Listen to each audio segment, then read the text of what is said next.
अस्सलाम वालेकुम नाजरीन, मैं हूं अब्दुल-याज़। आइए देखते हैं आज का खबरनामा। हिंदुस्तान के वज़ीर आज़म को सिख बिरादरी के भाई जो किसानों की ताईद में चप्पलों से नरेंद्र मोदी का स्टैचू बनाकर इस्तकबाल कर रहे हैं। हिंदुस्तान में कभी कोई प्राइम मिनिस्टर की ऐसी बेइज्जती करते हुए नहीं देखा गया। मुसलसिल आइए देखते हैं ये रिपोर्ट।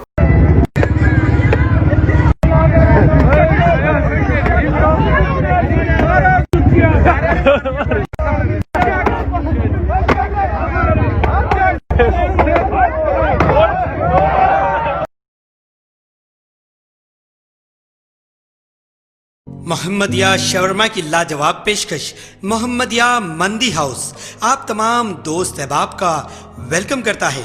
अलहदा कैबिन में बैठकर अपने दोस्त अहबाब फैमिलीज के साथ मटन मंदी, चिकन मंदी, फिश मंदी और प्रॉन्स मंदी का मजा लीजिए। एक बार चले आइए, बार बार चले आइए। मोहम्मदिया मंदी हाउस तमाम प्लेटर्स का मजा लीजिए और साथ ही साथ हैदराबादी दम बिरयानी का मजा लीजिए। आप तमाम का वेलकम करता है होम डिलीवरी की सहूलत के साथ मोहम्मदिया मंदी house near Mohammadia shawarma, Kadarbagh, नानल नगर रोड, हैदराबाद 9701806623। खबर है शहर की, खबर है गाँव की, खबर है सारी दुनिया की। 7H न्यूज़ पसंद आए तो लाइक कीजिए, शेयर कीजिए और सब्सक्राइब करना ना भूलें। 7H न्यूज़, आपकी आवाज।